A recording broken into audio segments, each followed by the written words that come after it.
me ajudem a conter o meu sentimento, qualquer sentimento de vaidade, de orgulho, que não se coaduna nem com o espaço do ambiente, muito menos com o objetivo dessa obra. Vou lembrar aqui de duas frases. Uma delas, em Mateus 24, não vou me lembrar do capítulo todo, nem tem necessidade, mas uma única frase pensada desse capítulo. E a iniquidade crescerá de tal forma que o amor de muitos esfriará. Alguém se lembra de ter ouvido essa frase já? Ela não é tão distante do nosso imaginário. São palavras de Jesus. Em uma parábola ele coloca isso. O que nós estamos presenciando na atualidade é aquilo que podemos chamar de iniquidade, embora não seja um termo muito comum na nossa linguagem de hoje, mas todos compreendemos o sentido dela. A mentira, a crueldade, a ganância, a corrupção se tornaram tão abertas, escancaradas, que hoje ninguém mais se escandaliza, passa a ser banal. A gente nem sequer reflete mais a respeito daquilo que a gente ouve e daquilo que a gente presencia, porque nós estamos como que blindados, uma casca muito grossa. Tantas vezes temos ouvido e visto essas coisas, que elas acabam não nos tocando tanto. Até mesmo as tragédias que afetam irmãos nossos em todos os lugares do planeta, inclusive aqui perto de nós, elas se sucedem com tanta velocidade, com tanta frequência, que nós mal nos lembramos da última e já tem outra acontecendo essa semana. Basta que a mídia mude o foco das suas câmeras e nós já nos esquecemos de Teresópolis, de Petrópolis, do litoral paulista, recentemente, de Porto Alegre, há poucos meses, do norte, nordeste, essa seca terrível que estamos vivendo por lá. E o sofrimento daquelas pessoas continua a existir agora, mas não nos atinge mais porque a nossa atenção já foi desviada para a tragédia mais recente. Seja aqui pertinho, seja na faixa de Gaza, no Líbano, no Sudão, na Europa. Isso se tornou a normalização, a banalização da tragédia, da violência e de todos os piores modos de expressão que os seres humanos têm. Isso é próprio da nossa época, isso foi previsto há muitos milênios, tanto pelos profetas do Antigo Testamento, quanto por Jesus, nas palavras dos seus evangelistas, principalmente por João. Paulo o citou há pouco, enquanto estava preso na ilha de Patmos, isolado, e escreveu aquele que é talvez o livro mais conhecido das Escrituras Sagradas cristãs, que é o Apocalipse. E que se tornou, no nosso imaginário, muito bem elaborado por aqueles que quiseram e oportunamente colocaram como o desfecho do livro sagrado, o livro de Revelações, e converteram essa expressão em grego como um sinônimo do fim do mundo, para que, através do medo, conseguissem mais facilmente dominar e manipular as pessoas. Mais recentemente, principalmente no final do século passado para cá, a evolução da ciência e da tecnologia praticamente fizeram que esses conceitos religiosos arcaicos não fizessem mais sentido, principalmente para os mais jovens. Esses conteúdos explícitos no livro de Revelações, qualquer criança de 7, 8 anos de idade vai dar risada daquilo. História da carochinha, ficção. Por quê? Porque aquilo que eles assimilam através da televisão, do cinema, através das redes sociais, é muito pior do que aquilo que é descrito ali. E é real. Se veem aí os mísseis atingindo as cidades, os incêndios terríveis, as enchentes, os tsunamis, os eventos climáticos extremos, isso aí fartamente documentado em tempo real. Então não assusta mais ninguém. Porém, está surgindo, e é um movimento que preocupa a maioria dos estudiosos, sociólogos, psicólogos e psiquiatras, um adoecimento mental como nunca houve antes na história da humanidade. É uma pandemia silenciosa e que leva milhões de pessoas no mundo inteiro a se tornarem dependentes de drogas para poderem conciliar o sono, para poderem acordar pela manhã, para poderem conter a ansiedade e o medo, principalmente entre jovens. Isso são dados, que eu não vou ficar citando aqui agora, porque não é o objetivo desse nosso papo, mas são dados públicos, divulgados pelos organismos mais acreditados na ciência humana, a Organização Mundial de Saúde, o próprio SUS aqui no Brasil e várias outras entidades têm estatísticas assustadoras a respeito disso. O número de suicídio entre jovens tem aumentado de uma forma exponencial. A gente vê crianças de 14, 15 anos tentando dar fim às suas próprias vidas ou se automutilando. Tudo isso como consequência dessa ansiedade, desse medo, desse desalento, que é o que tem sido propagado e divulgado fartamente e que cada vez mais se torna parte do nosso imaginário. Quem aqui já assistiu Mad Max? Muita gente, né? E tantos outros filmes distópicos e séries, principalmente, que mostram uma humanidade pós-apocalipse, para usar a expressão de forma inadequada, no final dramático da sociedade humana, como tendo sobrevivido apenas o que de pior existe na espécie humana. A violência, o poder do mais forte, o assédio, a corrupção, a ganância, a maldade extrema. Em todas essas séries e filmes, e até mesmo na literatura, isso é o que mais tem sido evidenciado. Eu, falando um pouquinho sobre mim agora, eu comecei a ler muito cedo, bem criança ainda, e sempre fui um aficionado por literatura. E de todos os gêneros, eu gosto de tudo, o que mais me atraiu e o que eu sempre curti mais foi o gênero de ficção.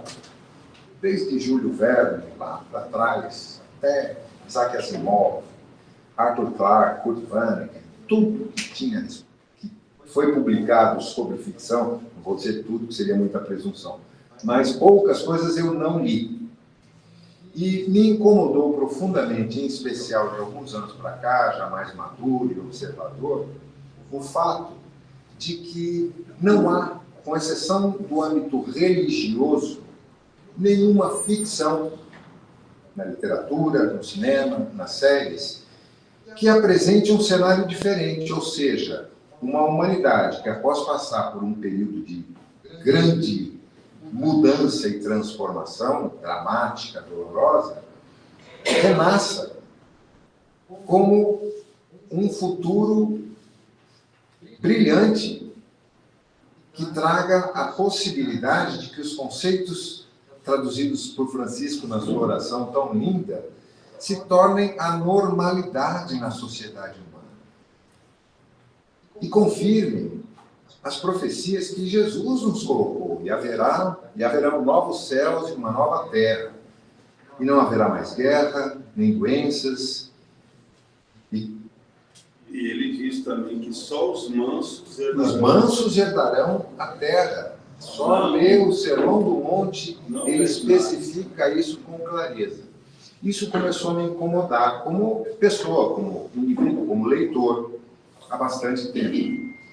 E eu pesquisei, muita coisa. E não encontrei nada que remetesse a essa ideia.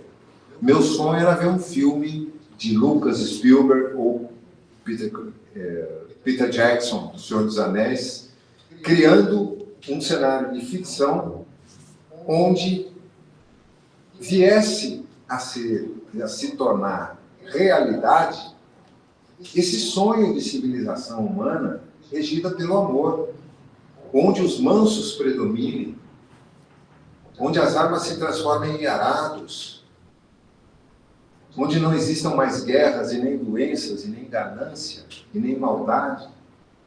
E eu acredito nisso, porque quem proferiu essas palavras não foi qualquer um, foi Jesus de Nazaré, que é, para mim, a expressão máxima de todos os mestres que já existiram.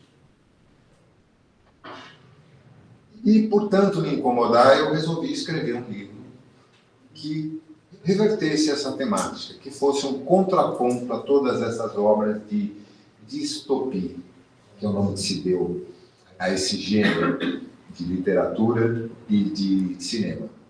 Um futuro distópico, ou seja, o caos.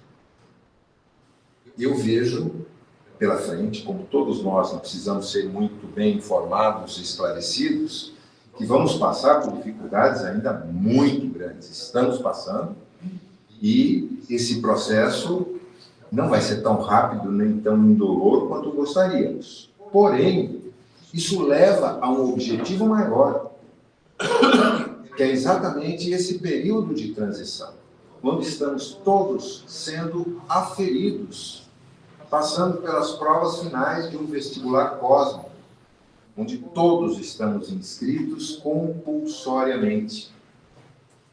E temos a oportunidade de sermos aqueles que irão reconstruir a sociedade humana com essas premissas contidas tanto no Sermão do Monte quanto na oração de Francisco.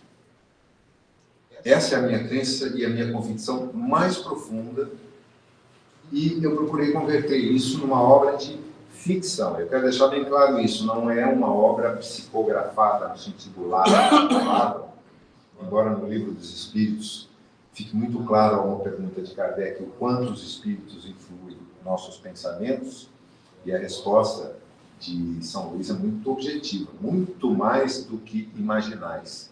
Então, se a gente for tomar isso como premissa, tudo aquilo que a gente escreve, fala, de alguma forma, tem, sim, um grau de intuição. Mas não é uma obra de ficção. E não pretende, de forma alguma, apresentar realidades ou profecias. Ao contrário, ficção, que tem aventura, tem espionagem, tem corrupção, tem romance, tem eventos climáticos extremos, mas dentro dessa ficção que foi muito bem pesquisada, todos os dados ali contidos, dados científicos, possibilidades concretas de acontecimentos no cenário geopolítico do planeta, no contexto das relações humanas e do desenvolvimento científico, que ele começa daqui a pouco, em 2040. São perfeitamente possíveis e fazem parte daquilo que a ciência hoje já tem, se não colocado, enunciado. Assim como o grande evento que eventualmente provocará uma transformação dramática na sociedade humana, mas principalmente depois, um pós-apocalipse utópico, ideal, sonhado por todos nós, e que eu acredito ser não apenas possível, mas provável.